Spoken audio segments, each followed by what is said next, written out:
Yo, what's going on, guys? Mush back at it with another video. Our good friends at Greenman Gaming are running their Halloween sale right now, and it is a banger with a lot of great deals.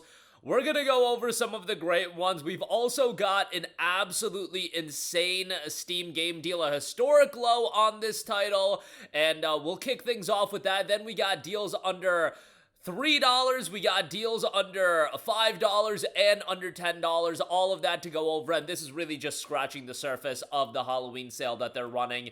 I might end up doing another video. They've got a lot of great stuff, and the sale will be running until November the 3rd. So with that being said, let's get right into it, and let's kick things off. Hogwarts Legacy is getting even cheaper. I know Steam had it for $8.99 a few weeks ago, but some of you guys are holding off, and it is now 87% off for $7.65. I guess this game did come out 2.5 years ago, but man, seeing this game down to $7.65 is like kind of insane to me. Now, to be fair, given how cheap this game is getting, it is going to end up in a bundle here soon, whether that be a Humble bundle, other bundles. Greenman Gaming's now got their own great bundles. Hogwarts Legacy, like, if you do hold off on it, I totally see it getting cheaper and cheaper. But that being said, if you've been wanting to play the game, man, this is a great price for Hogwarts Legacy. And I've always said, I don't give a crap about Harry Potter, have no care in the world for it, but in terms of a compelling open-world action RPG, I had a great time with Hogwarts Legacy, and it's the exact kind of open world that I like. Yes, it has some content to it. Yes, there's some replayability, some optional stuff you can do. However, it's contained. It's digestible. It's not overwhelming to the extent of, oh, it's going to be 100 hours long. It's not that. 40 hours, 30-ish hours even, 35 to 40 hours in that range is perfect to me, and I thought Hogwarts Legacy got in and it got out at the right time. I had a great time with it, and, I appreciated the game from the setting standpoint, the combat, thought the puzzles were well done. For the most part, I'm not really a puzzle guy, but it is what it is. It's Steam Deck verified as well, $7.65, excellent deal on that. Alright, so Hogwarts Legacy, no-brainer there, highly recommend you to pick that up. Now let's go through some deals again. Under 3, under 5, we'll try to bang all of these out fairly quickly since there's quite a bit to go through. This War of Mine is $1.60. I always talk up This War of Mine. I think it's an incredibly compelling game, a very unique game in the sense that it's a game that showcases the realities, the brutality, and the horrors of war. War isn't this, thing that a lot of games, and not against any games, I mean, they're video games at the end of the day, but what This War of Mine went for was so different than a lot of other games, and that's what 11-bit Studios really kind of excels at in terms of creating these incredibly compelling worlds and interesting stories. And This War of Mine, I thought, was a really, really well done one. It is pretty, gripping, however, also can be pretty dark, so keep that in mind, but $1.60 for that. Quite a good deal. Frostpunk, the base game, is $2.40. I'm not really into the city builder survival game type of design, however, Frostpunk I thought had a really great setting. The visuals were great, and it had a lot of depth to its gameplay. Now, this is another game that you gotta make some pretty awful choices. Awful in the sense that, it makes you think, it tugs at the emotional heartstrings and whatnot, but thought this was a really well done game as well, so definitely recommend that. I know Frostpunk 2 came out, but that's still going for a premium price, so $2.40 on this, pretty good deal there. It wouldn't be a complete video if I don't get my glazing for Sleeping Dogs in. It's down to $2.40. One of the most underrated games of all time. It is so easy to say that. This game is awesome. I know that there's some work being done, some progress being done on a potential movie. Simu Liu just finished the script for the movie, so, maybe one day that'll come to fruition. I'm not really holding my breath. I would love to see a sequel for this game. Not really holding my breath on that either, but this game is absolutely phenomenal. I remember when it was coming out, there was a lot of talk on it just being an open world Grand Theft Auto type of game, but it's so much more than that. Yeah, you could say it's a Grand Theft Auto-esque game if, like, all it needs to be Grand Theft Auto-esque is an open world and has a focus on crime, but Sleeping Dogs is an incredibly compelling game, and for $2.40, I think it's a phenomenal pickup. I would highly, highly recommend it. And it's just an excellent title. The Definitive Edition has all the DLC as well.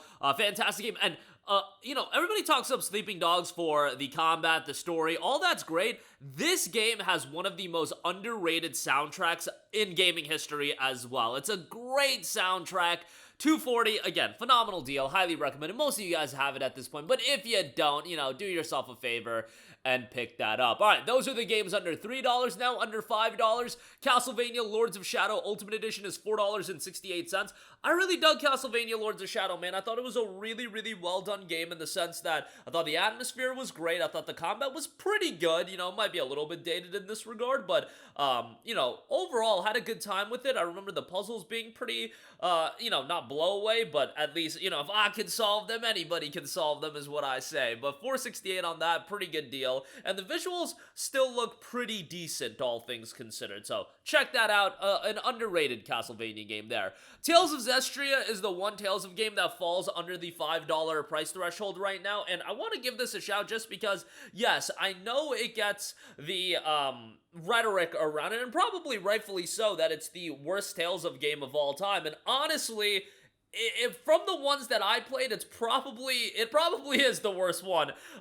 You know, maybe Symphonia Dawn of the New World isn't as good, but what I've always said about the Tales of games is that it's one of the most consistent franchises in all of gaming, in that every game is at least pretty good, and Tales of Zestiria is still a pretty good game. Some of the narrative decisions I'm not crazy about, but for $4.30, I still think it's a really, really solid pickup, and, you know, if you've played the other games, I certainly wouldn't recommend this being your gateway into Tales of, but overall, still a worthwhile game that I would recommend. So $4.30 on that. Next up, we have God Eater 2 Rage Burst, $4.30 on this. It's anime Monster Hunter, that's what most people will say. There was a God Eater 3, but God Eater 3 is a little over like $8 right now, so I thought I would mention God Eater 2, and if you pick up God Eater 2 Rage Burst, you do get God Eater Resurrection with it. That's the first God Eater game. Games are going to be a little bit dated, but I enjoyed them. The anime art style is always going to be up my alley, so for $4.30, I thought that was a good pickup. Speaking of anime, One Piece Pirate Warriors 3 Gold Edition, that is $4.47. I believe there's a lot of talk around One Piece right now. I don't follow One Piece like that, but I believe One Piece is moving to like 26 episodes a year or something like that, and they announced something about the Netflix series. You know, again, I'm never gonna watch the billion episodes or whatever it is, but I think for this price point, you can have a good time with One Piece Pirate Warriors 3. This is a Musou-style action game, so $4.47 on that. All right, so those are the deals under $5. Now we've got a couple of deals under $10, and we'll round out the video. Let's get through this fairly quickly. Cassette Beasts, 58% off for $8.40. I was blown away by this game. I was shocked at how good this game was.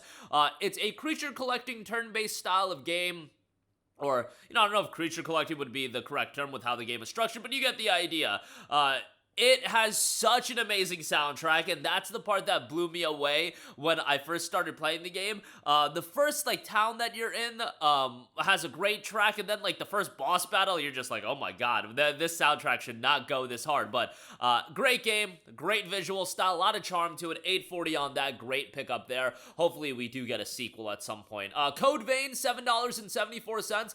This is an anime Souls-like, you know, whereas God Eater is anime Monster Hunter, Code Vein is anime Souls-like. Code Vein 2 coming out in January, so I thought I would give this a mention. It's a well-done game. Is it the best Souls-like of all time? No, but the anime art style carries harder for me, and I thought it was a pretty good time. $7.74 on that. Mortal Kombat 1 is 83% off for $8.50. Pretty good deal for Mortal Kombat 1. You know, I know that there was quite a lot of criticism towards the game, but given that it just came out back in September of 2023, not that old. $8.50 on that seems like a pretty good deal, so I thought I would give that a mention. Obviously, we got XCOM 2, the collection, at $6.94 on this. You got XCOM 2, you get the War of the Chosen expansion, and a bunch of other DLC. It's a great tactics title that can be pretty difficult, but also incredibly rewarding for $6.94. Again, a good deal on that. And then lastly, a lot of buzz around Digimon right now with Digimon Story Time Stranger, as well as the new anime that has kicked off. But Digimon Survive is a sleeper, you guys. For $8.26, I do think that this is a good buy. A darker tone for a Digimon game, although Time Stranger definitely got a little bit, heavy with the moments as well. But Survive, is a pretty dark Digimon game. It's more of a visual novel. It's got some gameplay aspects to it in the form of tactics style gameplay, but for the most part, the narrative is told through the visual novel style, and I thought it worked well. For 826, I do think it's a good buy, but just know what you're getting yourself into. It is predominantly 70% a visual novel, so just keep that in mind. But that'll do it for me. Again, a lot of great deals. That Hogwarts Legacy deal is absolutely awesome, and some other great stuff under $3, $5, and $10. Green Man Gaming killing it with their Halloween sale. Links to everything in the description box below. If you do end up buying anything, I get an affiliate kickback, which is much appreciated, but that'll do it for me. Your thoughts down below. As always, guys, thanks for watching, and I will catch you guys in the next one. Peace out. Hey, what's going on, guys? Mush here again. Hope you enjoyed the video. As you guys might know, YouTube's notification system is sometimes a little bit wonky, even if you're subscribed to the channel. Maybe you're not abundantly aware that I uploaded a video. To remedy that situation, make sure you hit the bell notification button. This way, whenever I upload a new video, and I try to upload as consistently as possible, you will be notified directly of the upload, and you can watch it as soon as it goes live. I would really appreciate if you guys hit that button so you can stay up to date with all of the content I'm posting. But as always, guys, thanks for watching, and I'll catch you guys in the next one. Peace out.